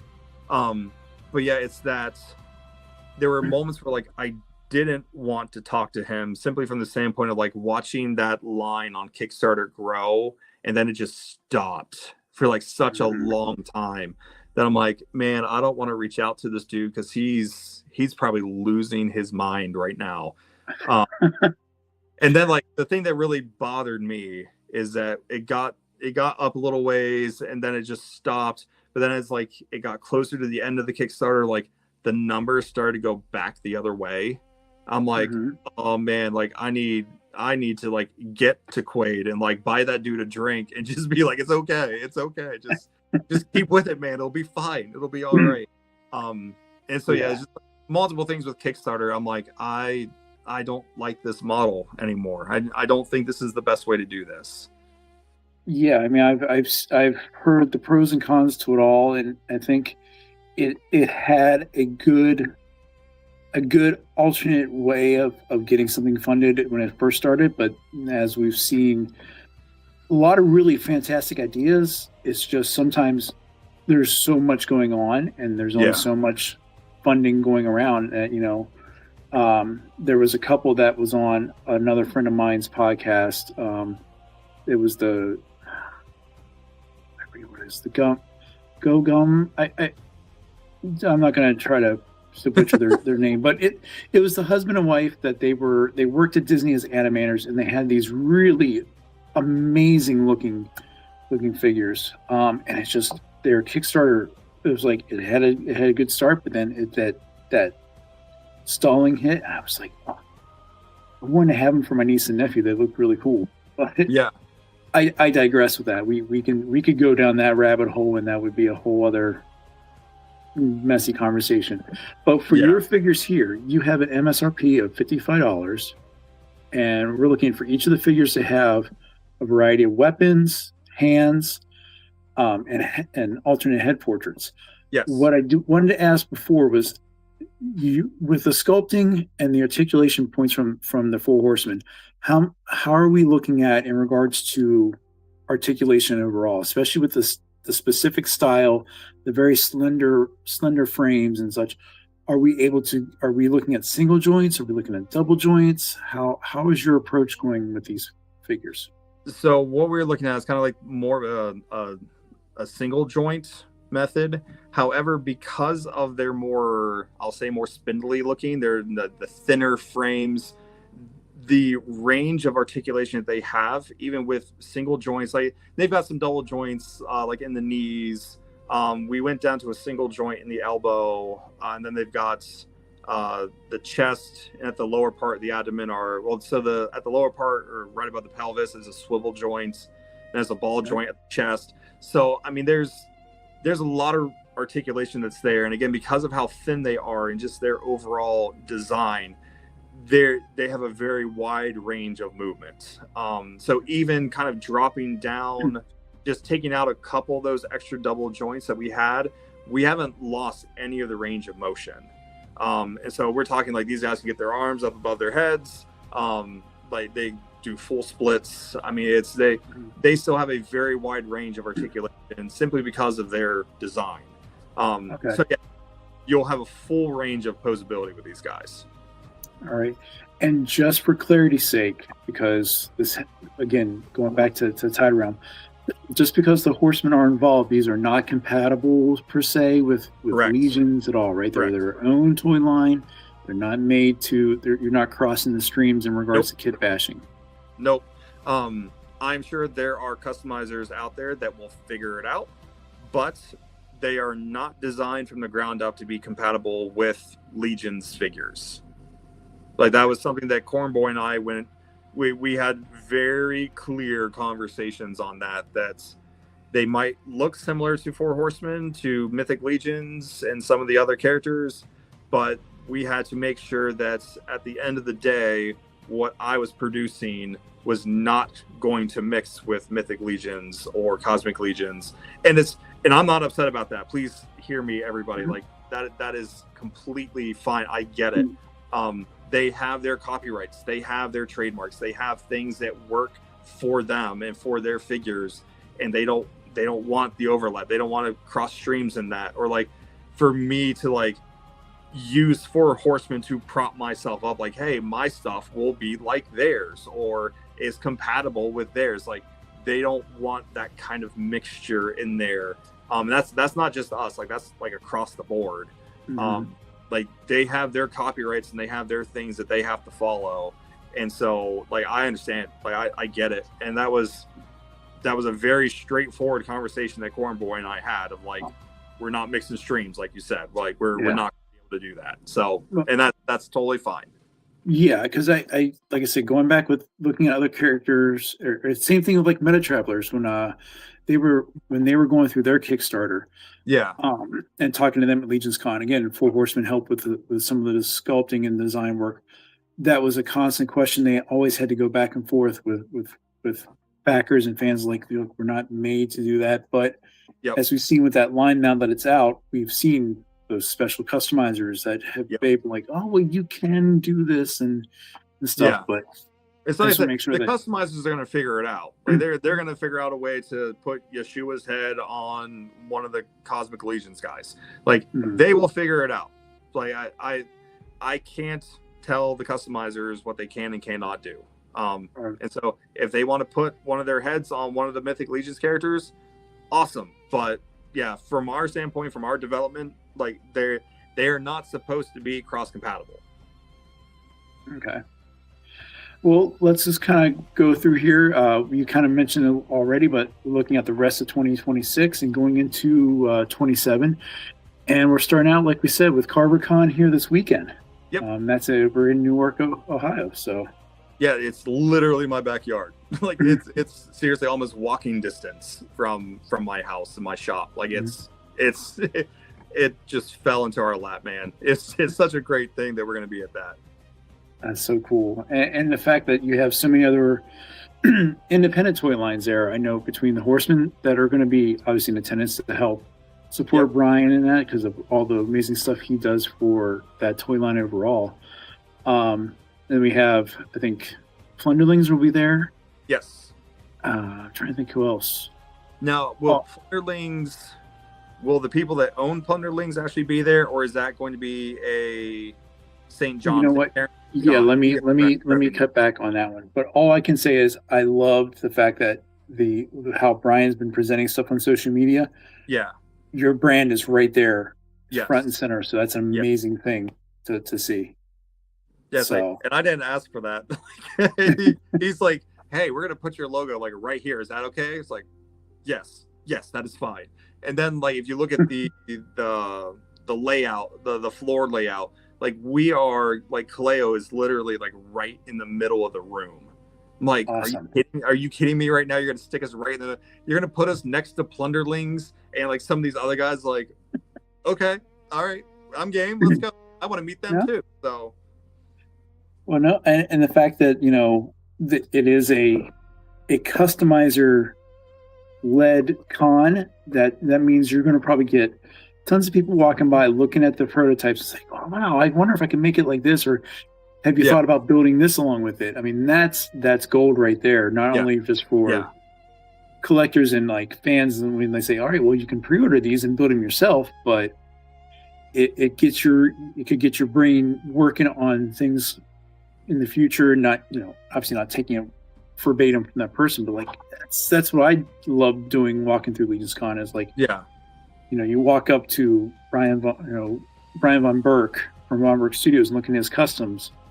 It's like, wow, you can put that on this head and go from there. And then you turn around and there's Wolf King Customs and, Nate Armstrong's menagerie of kit bashes. It's just, it's great. So I'm excited for you to go to this, especially with this being so close.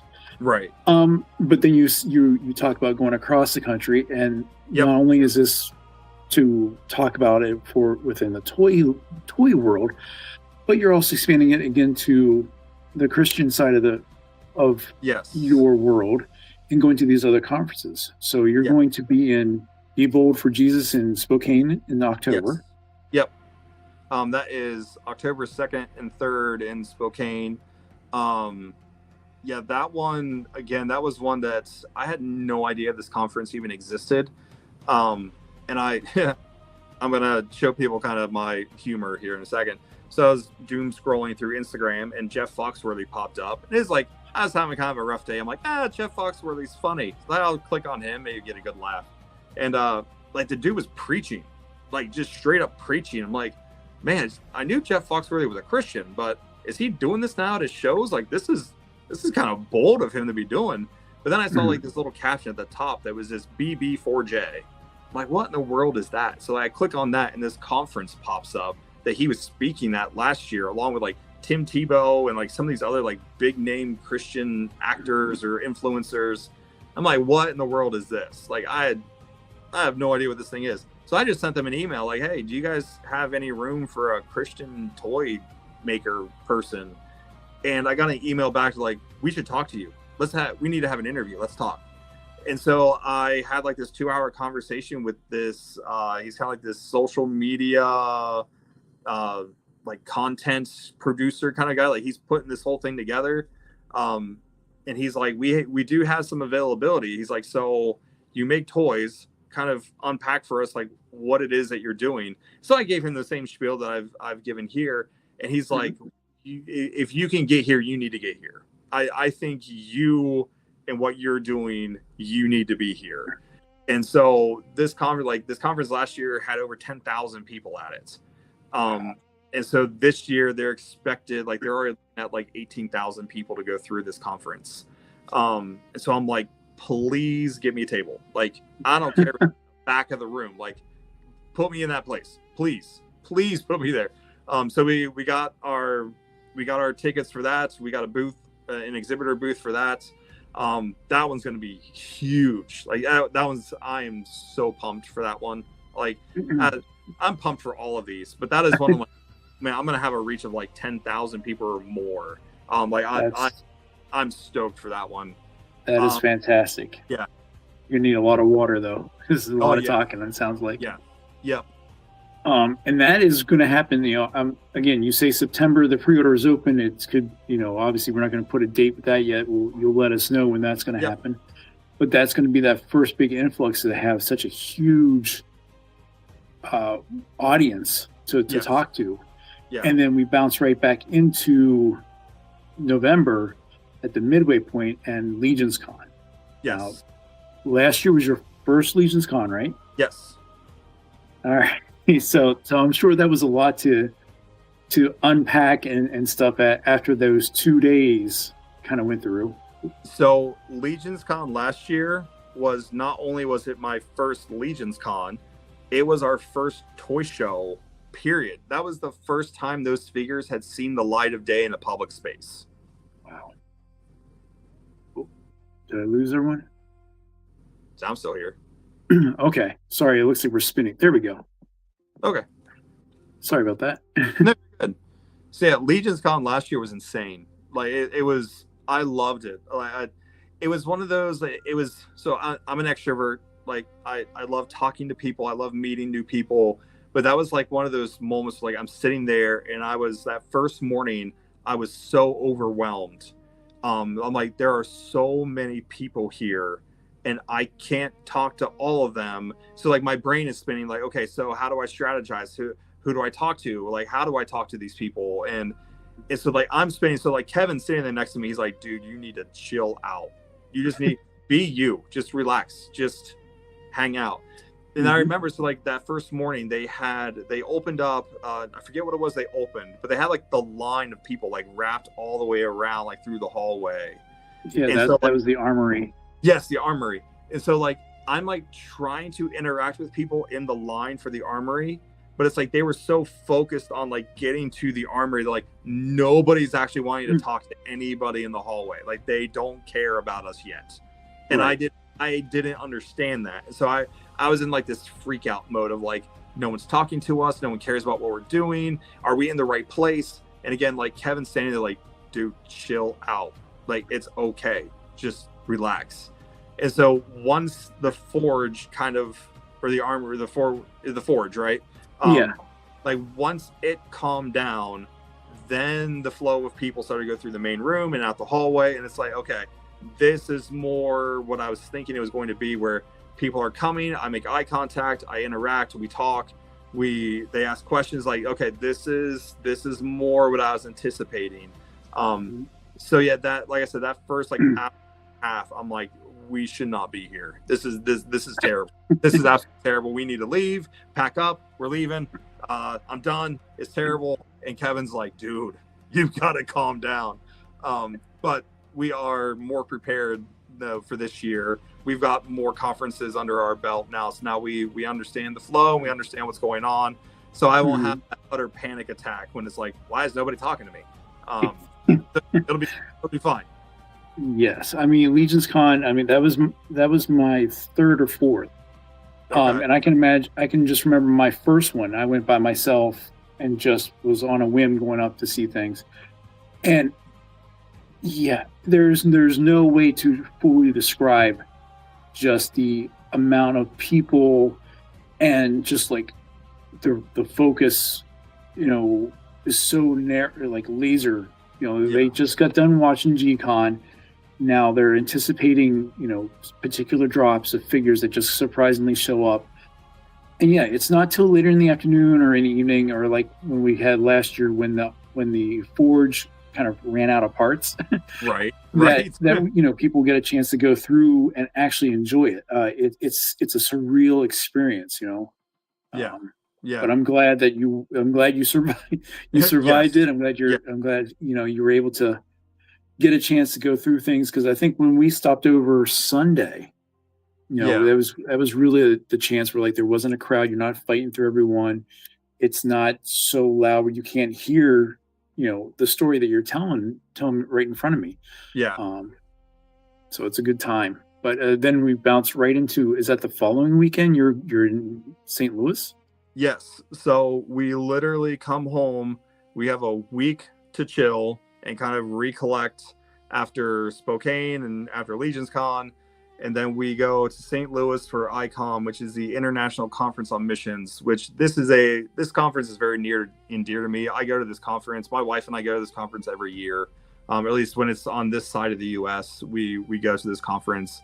And a part of that is like, so my wife and her family grew up on the mission field. Like they were missionaries in Caracas, Venezuela.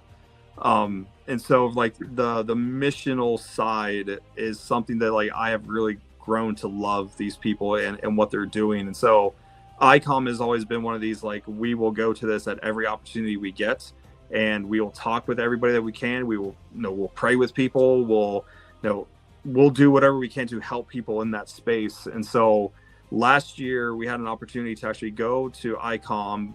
It was in Atlanta, Georgia, and we had an opportunity to go as exhibitors and to set up a booth there as well. And the feedback we got, because we were the only people there that were doing toys, obviously. Like this is not typically a place that you would find somebody that's making toys. But we were so like strategically placed so for us, like doing toys, but then right across the aisle were people, it's like a family, it's like a husband and a wife and like a cousin or something like that.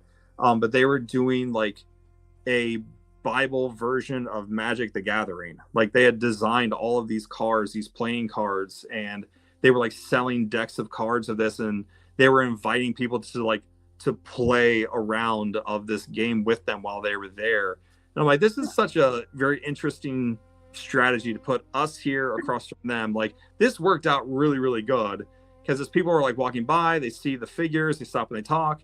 Then I would point them over to the card thing, and then vice versa. They would point them over to us. And so we constantly, for like 2 days, had like this like blockade of people, like right in the middle of the walkway. So it was, and again, the amount of feedback we got from people. So like on the toy side of it, I was fairly confident that it's like the toy design themselves, the LegionsCon folks, they'll like it. Like they will be on board with it. They might not like the religious side of it too much, but they'll at least like the aesthetic of the figures. Mm-hmm. But if there was ever going to be a group of people that did not like what we were doing, it was going to be the people at ICOM. It was going to be the people that were like, this is blasphemy, this is heresy, you shouldn't be doing things like this, you shouldn't be making things like this or telling these stories. But that's not what we got at all. Like it was across the board. People were like, you need to be doing this. Like, this is such a great idea. So it was like, okay, so from the collectors, then also from the Christian side of it, like everybody is like, yeah, this is a really cool idea. You need to do this. Like we want these toys. And so, yeah, so we're going to do it again this year. But this time we're going to go, and instead of being like, hey, we have a Kickstarter coming, it really started to kind of feel gross, like going to some of these conferences and be like, hey, we have a Kickstarter up right now. Why don't you scan this QR code and it'll go to Kickstarter and you can throw your money out there and like just keep doing this thing, rather than saying, hey, here's this QR code, just go buy the figure, like go pre-order this thing. Like that whole conversation starts to feel better when it's like, we're not doing this, pre-order it. Like we are able to go into production. You're just helping us finish production. So here's a pre-order, whichever one you want. Like scan the QR code, scan the barcode. We'll have all that ready to go. So it's all right, you want Yeshua? You want all 5 of them? Just boop, boop, boop, boop. All right. We'll let you know when production is going. Well, that leads you right all the way up to the, like you said, the end of the year. And then in January, things get charged.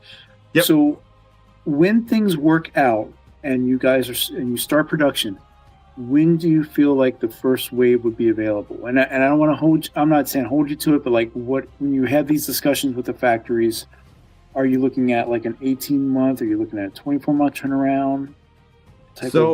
The last time that we were having these conversations, so the first round of quotes that we were getting from the factories, going through 4 Horsemen, of course, we were getting that like 18-month to potentially get the first round of figures moving, like getting them over here. Now talking with some of the other guys who are like going into production now, like that number has very much changed. And so I don't really want to put a number on it just in case, like, oh, it's 18 months. And so for the person that's listening to this, like, awesome, 18 months. And then like, it's going to be 24. Sorry. Like we don't have a set quite yet of like how long that time frame is going to be.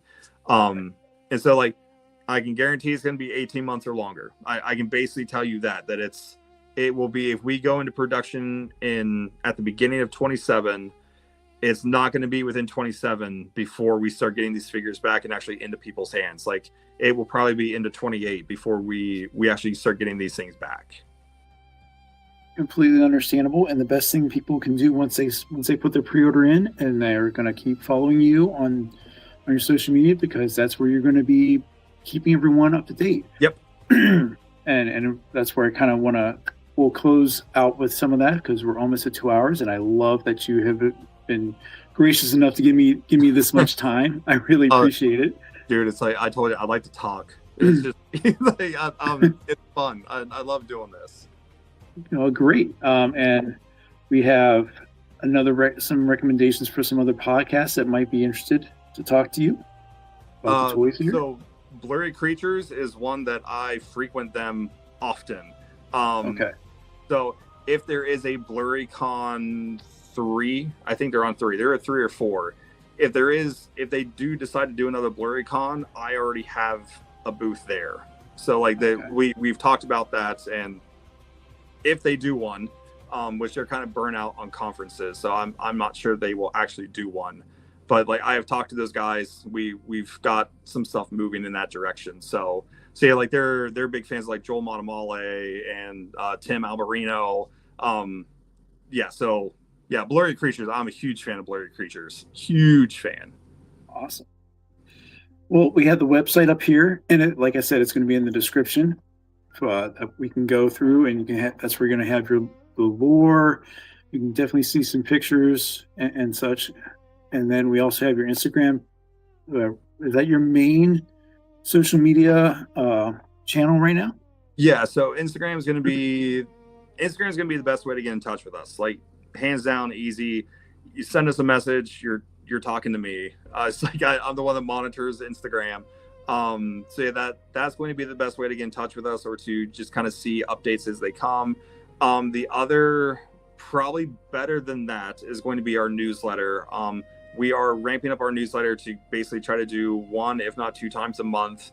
And it's going to be just kind of basically what we've done tonight is just going to be me talking about like, hey, this is where we are. This is where production is. These are the things that we're working on.